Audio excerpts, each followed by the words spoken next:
Newt Gingrich, former Speaker of the House, is here with us. This is going beyond now.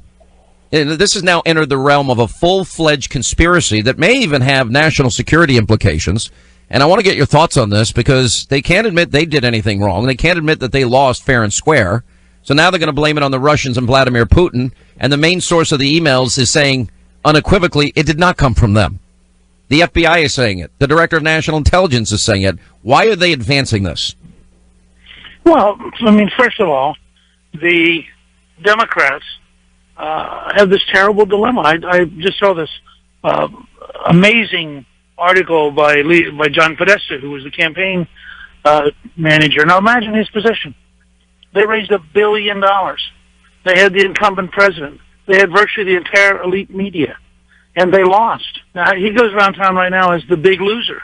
But what if it wasn't his fault? What if it was the Russians or the Martians or little green people from a different galaxy? I mean, what if, in fact, John Podesta would have won and Hillary would have won except for this intervention?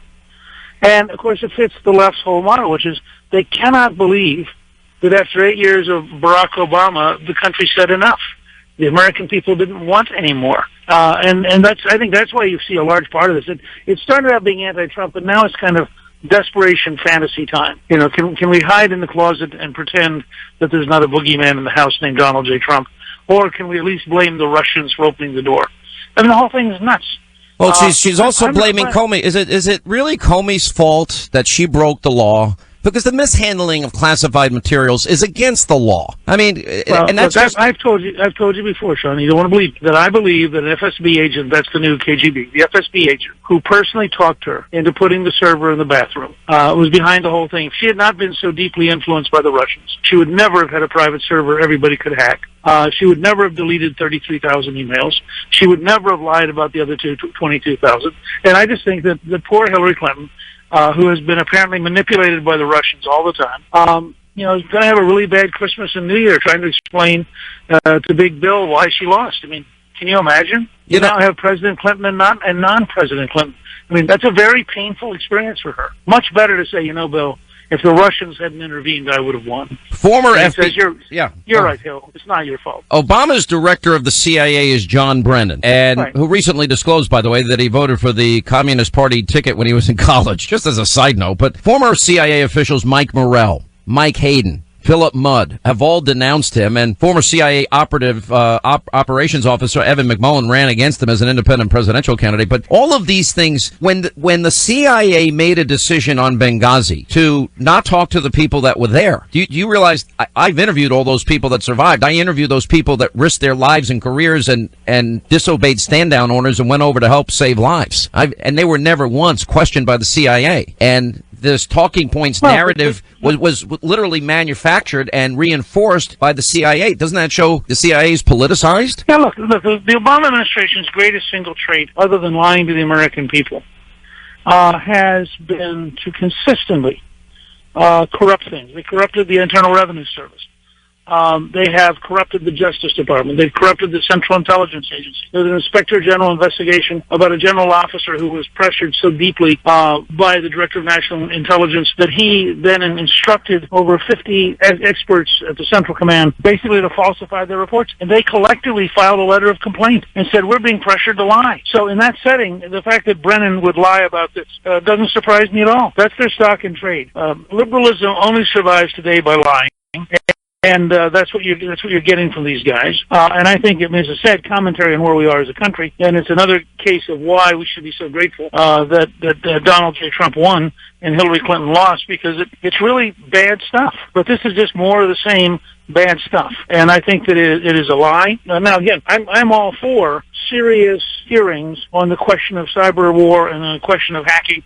And I've said that ever since North Korea presumably hacked Sony back in 2014. I do think there are profound reasons we as a people have to understand better this new world that we're living in and how dangerous it's going to be. But that has almost nothing to do with where we are and what's going on. But they're trying to weave a conspiratorial web here that I can't think of, that is so unprecedented. I can't think of any other example in history that matches there's this. No other there's no other example. You might go back to the affair of the French agents in the 1790s when we were a brand new country, because there were French agents who came over here with money to bribe American leaders, and they were roundly denounced and kicked out of the country.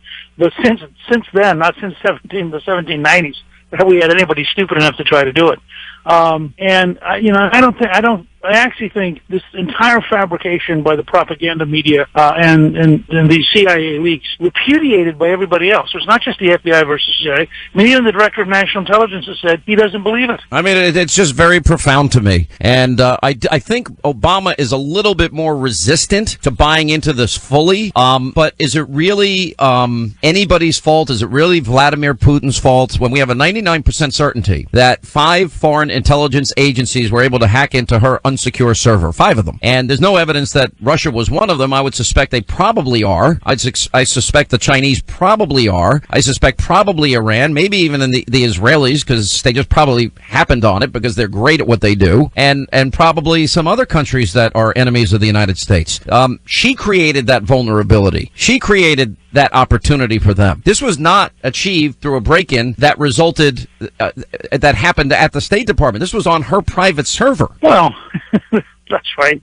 Look, that's part of what makes this whole thing so stupid. I mean, she's the person who led the effort to lie about Benghazi. Nobody made her do it. She is the person who consistently lied throughout the campaign about her email scandal. She is the person who agreed to allow her office to be used by the Clinton Foundation in what clearly was an inappropriate mixing of raising money and enriching herself and her husband while she served as Secretary of State. I mean, none of these things required foreign,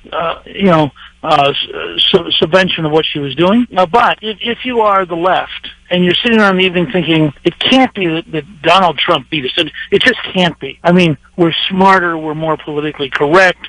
We and our friends had already divided up all the offices. We were ready to move in. And now along comes an excuse. Let's hate the Russians. Isn't there a big risk to this blame game, especially if it turns out it's not true? Look, Julian Assange, I had him on the program an hour yesterday, and the only time he hesitated to give an answer was when his friend, who was quoted in the Daily Mail, actually divulged that near American University in a wooded area, he was handed by a Clinton insider this information about Podesta's emails that were legally obtained by an insider who was angry about the Clinton Foundation corruption and angry at the treatment of Bernie Sanders. Far more plausible in my mind. Yep. And the other thing we have to recognize here, to whatever degree hacking occurs, it should bother all of us. And this is why I do think hearings might be useful. It should bother all of us that we don't know. I mean, Obama's best case is that he did not know at the time, was not able to announce it at the time, that it's all too confusing. So even if you accepted the premise that it was the Russians, what you really get is the sense of American vulnerability, because the Americans literally don't know. All right, I think that's really a problem. All right, former Speaker of the House, Newt Gingrich,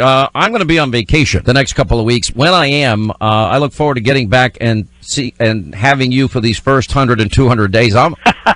I think this is going to be some of the most fascinating governing times in the history of this country, and you as a historian, I know, are going to be eating this up. Look, it's going to be very, very exciting, but I have to tell you before you go on vacation, Calista and I tomorrow are going to be at Sugar House in Alexandria signing Christmas gifts, both her Pelican Elephant books and my Treason. And it's been a great year, and I think next year is going to be an even more interesting year, and I look forward to sharing it with all of your listeners. Thank you, Mr. Speaker. We appreciate it. By the way, I received your very generous Christmas gift, too. Thank you and Calista very much. Appreciate it. You're a great, great friend. Thank you. So are you. All right, thank you. He's going to be in Alexandria, Sugar House Salon in Alexandria, Virginia tomorrow signing books. I got to take a quick break. We'll come back.